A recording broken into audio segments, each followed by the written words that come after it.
ce beau samedi un peu pluvieux. Il n'y a rien de mieux que pour purifier la terre, cette belle pluie abondante qui amène la richesse et la vie en toutes choses. Aujourd'hui, le cinquième principe qui se veut le partage.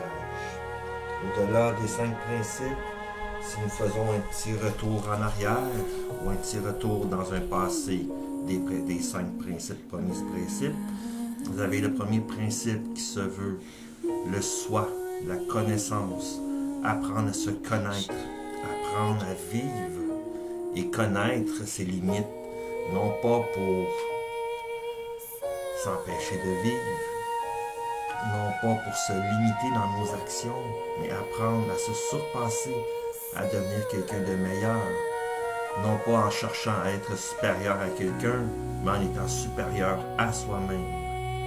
Le deuxième principe se veut le principe de la simplicité. Vivre dans la simplicité, vivre dans un lieu, dans un jardin merveilleux, où on recherche des choses simples, le positif, les buts clairs, les buts qui sont concis. Je recherchais en toute chose l'équilibre et la paix d'esprit. L'équilibre dans notre façon de voir la vie, dans notre façon de penser, et trouver la paix d'esprit afin de trouver la lumière qui éclairera notre chemin. Et le quatrième principe, se veut le principe de l'écoute.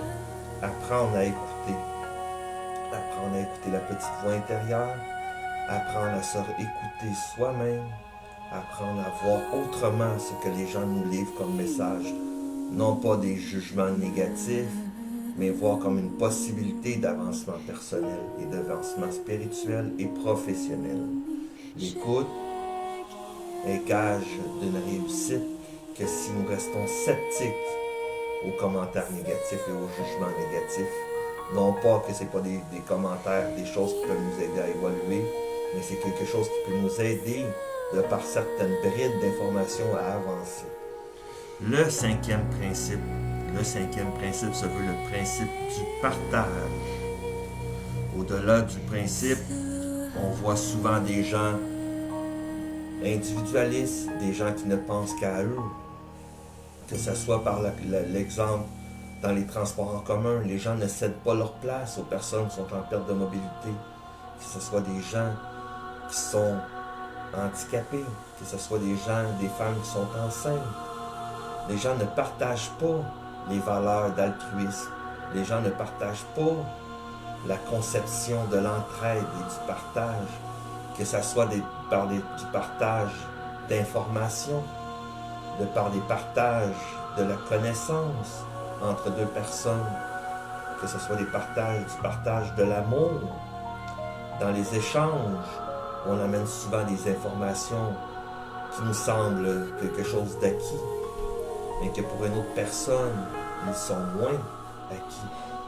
C'est dans le partage que nous travaillons, que nous construisons une chaîne humaine afin d'assembler toutes les pièces d'un casse-tête qui est le grand casse-tête de la vie. Que nous soyons dans des secteurs différents, que nous soyons dans des bulles différentes, des bulles spirituelles, que ce soit des différentes bulles de croyances, de par nos religions, que ce soit la religion catholicisme, que ce soit le christianisme, que ce soit l'islam, que ce soit l'hindouisme, peu importe dans quelle sphère que vous habitez, dans quelle sphère que vous travaillez, que vous gravitez, le partage entre différentes croyances et entre différentes valeurs ne peut que vous apporter richesse intérieure et richesse spirituelle.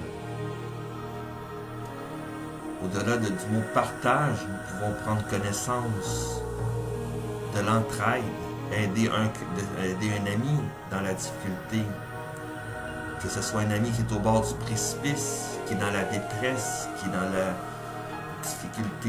difficulté que ce soit spirituelle ou mentale, lui donner une main afin de le secourir, afin de pouvoir partager un moment avec lui, que ce soit le partage d'un temps qui n'existe point, mais que nous avons créé un moment afin de pouvoir aider, travailler et apprendre de cette personne, de sa détresse, afin de pouvoir devenir quelqu'un de meilleur, Non pas pour montrer qu'on compatit avec cette personne-là, mais pour montrer qu'on est avec lui dans les moments les plus difficiles.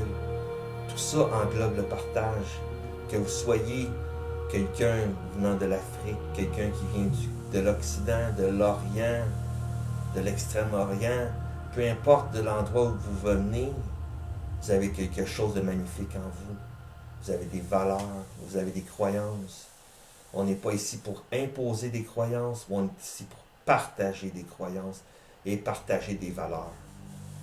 Nos valeurs nous sont propres, les valeurs d'une autre personne leur sont propres, mais dans le partage, ils deviennent un monde différent. Ils deviennent construire une communauté différente, que ce soit une communauté culturelle.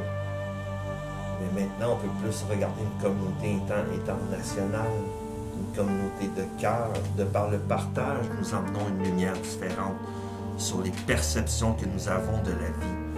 Nous avons des partages au point de vue de l'amour, de l'amitié, le partage au niveau du temps, consacrer du temps à quelqu'un qui nous est cher.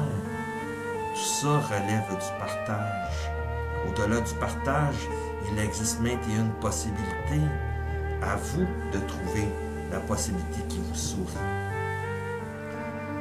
Vous avez des connaissances, vous avez quelque chose à offrir à quelqu'un que vous savez qu'elle va lui servir dans son épanouissement, dans sa réussite, dans l'ascension de son être, dans l'atteinte de ses sommets. Ne gênez-vous pas pour partager, que ce soit de fin de partager dans la gratuité, ou partager dans l'amour absolu. Le partage reste un outil essentiel à l'éveil de conscience, que ce soit votre conscience ou la conscience de quelqu'un d'autre. Le partage ne fait qu'évoluer à travers les générations, à travers les millénaires. Comme un grand sage québécois a dit, tout a déjà été écrit, mais pas par moi. Alors, tout a déjà été dit, mais pas par moi. J'ai mon opinion. Alors, élevons nos consciences. Partageons de différentes façons afin que nous puissions apprendre du grand concept de la vie. Apprenons à partager l'amour, apprenons à partager la conscience, apprenons à partager les indices nécessaires à l'accomplissement de tous et chacun, non pas en demandant des contributions, mais en apportant une volonté d'être et une volonté d'agir. Sur ce, je vous souhaite une très belle journée et au plaisir de vous reparler du 5e principe, probablement demain. Je vous souhaite une très belle journée. Soyez joyeux et lumineux, paix et amour.